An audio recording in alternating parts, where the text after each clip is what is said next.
Salut les amis, j'espère que vous allez bien. On continue notre lecture dans les proverbes en ce moment. Et là, ça a été une semaine également remplie de proverbes, plein de bons conseils, plein de richesses au niveau de la sagesse. Et on a vu, qu'est-ce qu'on a vu? On a vu comment on prend soin de nos biens matériaux et ne pas trop s'attacher à eux. Comment on prend soin des gens qui sont démunis et comment ça plaît à Dieu en fait de prendre soin d'eux.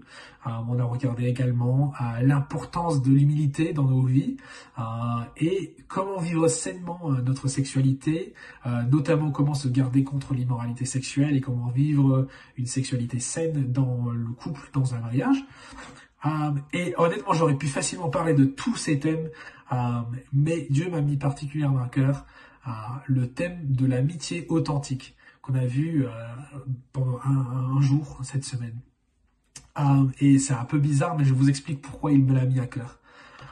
Donc, en lisant tous ces proverbes pour ce jour, ce qui nous est présenté, c'est l'amitié authentique. Ce que c'est une amitié vraiment authentique, vraiment sacrificielle.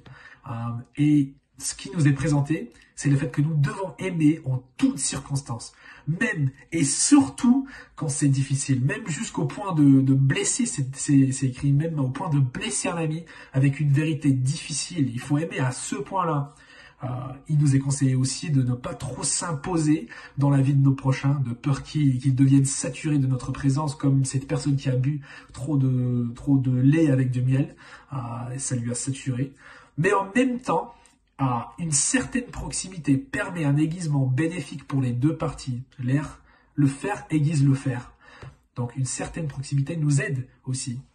Et dans tout cela, ce que Dieu a souligné pour moi, en tout cas, c'est que nous sommes appelés à vivre cette amitié authentique, le vivre vraiment au sein de l'Église. Parce que Jésus a dit à ses disciples en Jean 13, « Je vous donne un commandement nouveau.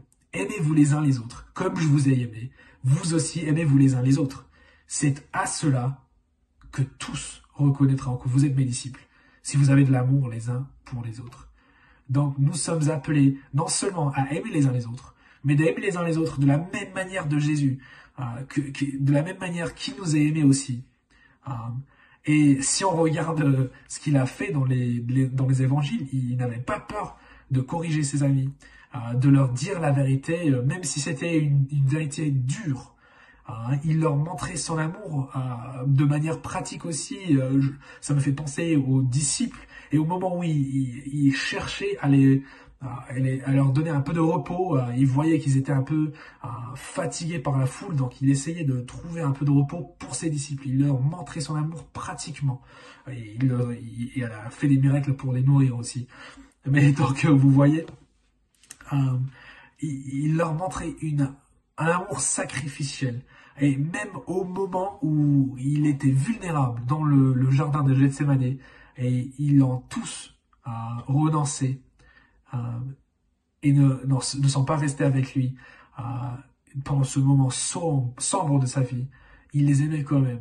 Et donc la question que Dieu m'a mis à cœur et qu'il a souligné pour moi, c'était: est-ce que nous aimons les uns les autres de cette manière, comme cela? Est-ce que c'est aussi visible que cela dans nos assemblées?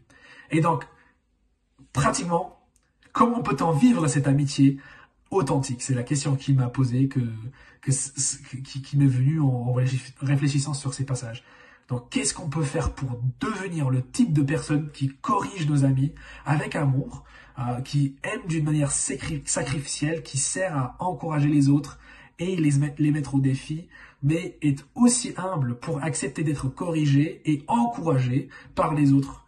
Comme c'est dit, le faire aiguise le faire, donc avec cette proximité qui ne dépasse trop la limite.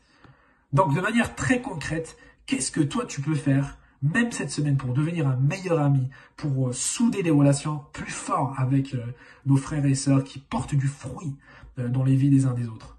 Parce que Jésus nous dit que le but ultime de cela n'est pas juste que cela nous est bénéfique, et on voit que c'est bénéfique pour nous dans les proverbes.